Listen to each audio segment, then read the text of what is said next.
Pintu yang tak boleh dibuka. Episode 1. Pesan terakhir malam itu, hujan turun sangat deras ketika Arga tiba di rumah peninggalan kakeknya. Rumah itu sudah kosong selama hampir 10 tahun.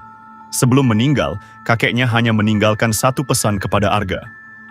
Kalau kamu tinggal di rumah ini, jangan pernah buka pintu di belakang dapur. Arga mengira itu hanya pesan orang tua yang sudah mulai pikun. Sampai malam pertamanya di rumah itu.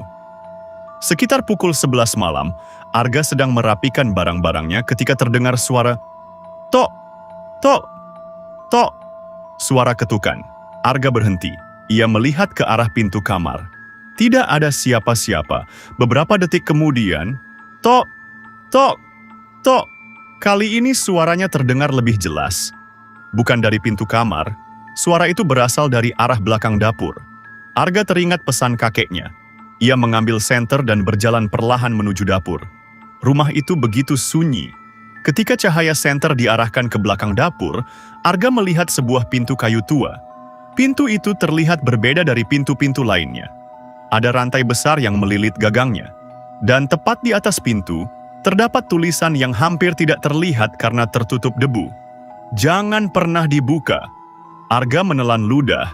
Tiba-tiba, tok, tok, tok. Ketukan terdengar lagi.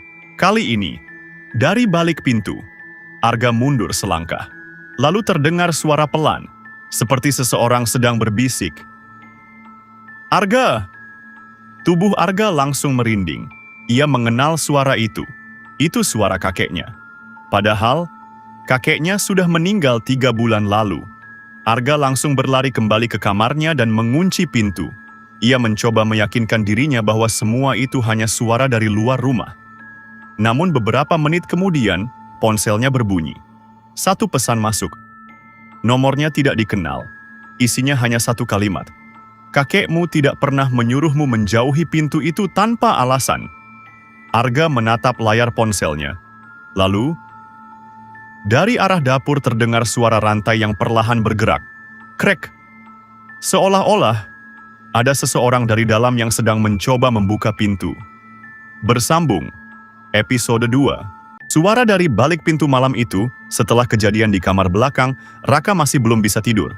Peringatan dari kakeknya terus terngiang di kepalanya. Apapun yang terjadi, jangan pernah buka pintu itu. Awalnya Raka berusaha menganggap semuanya hanya kebetulan.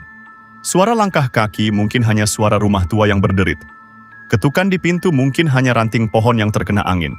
Tapi sekitar pukul 2 dini hari, tok, tok, tok, Raka langsung membuka matanya. Suara itu kembali terdengar. Tok, tok, tok. Kali ini jelas. Suara tersebut berasal dari pintu kamar belakang. Raka duduk di atas tempat tidurnya. Jantungnya berdegup semakin cepat. Lalu terdengar suara lain. Suara seperti seseorang sedang berbisik dari balik pintu. Raka membeku. Tidak ada seorang pun di rumah yang memanggilnya malam itu. Ia perlahan turun dari tempat tidur. 1 langkah, 2 langkah, ia berjalan menuju lorong rumah. Semakin dekat dengan kamar belakang, suara itu semakin jelas. Raka, buka pintunya. Raka berhenti. Suara itu terdengar seperti suara seorang perempuan. Tapi yang membuatnya semakin takut, suara itu terdengar sangat mirip dengan suara ibunya. Raka mundur beberapa langkah. Bu? Tidak ada jawaban, hanya suara ketukan yang kembali terdengar. Tok, tok, tok. Raka hampir saja mendekati pintu. Namun tiba-tiba, sebuah suara berat terdengar dari belakangnya. Jangan! Raka menoleh dengan cepat. Kakeknya berdiri di ujung lorong, wajahnya pucat. Masuk kamar sekarang, kata sang kakek. Tapi ada suara ibu dari dalam. Kakeknya langsung menatap pintu itu. Kemudian berkata pelan, itu bukan ibumu. Raka terdiam. Kakeknya menarik tangannya dan membawanya menjauh dari pintu. Mulai malam ini, jangan pernah menjawab apapun yang memanggil namamu dari balik pintu itu. Raka semakin bingung. Kenapa, kek? Kakeknya tidak langsung menjawab. Ia hanya melihat pintu tersebut dengan tatapan penuh ketakutan. Karena kalau kau menjawabnya, kakeknya berhenti sejenak. Dia akan tahu bahwa kau masih bisa mendengarnya. Raka menelan ludah. Mereka berdua masuk ke kamar. Namun sebelum pintu kamar ditutup, terdengar suara dari kamar belakang. Bukan ketukan, bukan bisikan, melainkan suara sesuatu yang sedang tertawa. Pelan, namun semakin lama semakin keras. Hahaha, kakek Raka langsung menutup pintu. Jangan lihat ke belakang, Raka menurut. Tapi beberapa detik kemudian, ia mendengar suara langkah kaki. Krek, 1 langkah. Krek, 2 langkah. Suara itu seperti sedang berjalan keluar dari kamar belakang. Mendekati mereka, kakeknya menggenggam tangan Raka semakin kuat.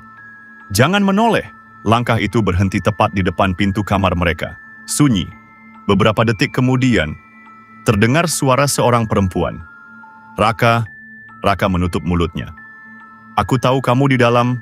Lalu suara itu berubah, menjadi suara kakeknya sendiri. Buka pintunya, nak. Raka menatap kakeknya. Wajah sang kakek langsung berubah pucat. Karena saat itu, kakeknya masih berdiri tepat di samping Raka.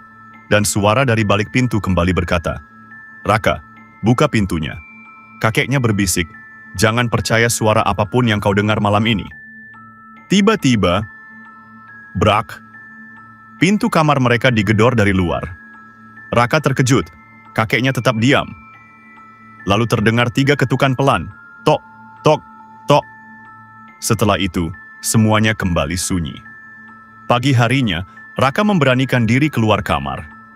Lorong rumah terlihat normal, tidak ada siapa-siapa. Namun ketika ia berjalan menuju kamar belakang, Raka melihat sesuatu di lantai. Ada bekas jejak kaki basah. Jejak itu berasal dari pintu kamar belakang dan berhenti tepat di depan kamar Raka. Raka menatap jejak tersebut dengan tubuh gemetar. Kemudian ia melihat sesuatu yang lebih mengerikan. Di pintu kamar belakang, terdapat goresan baru.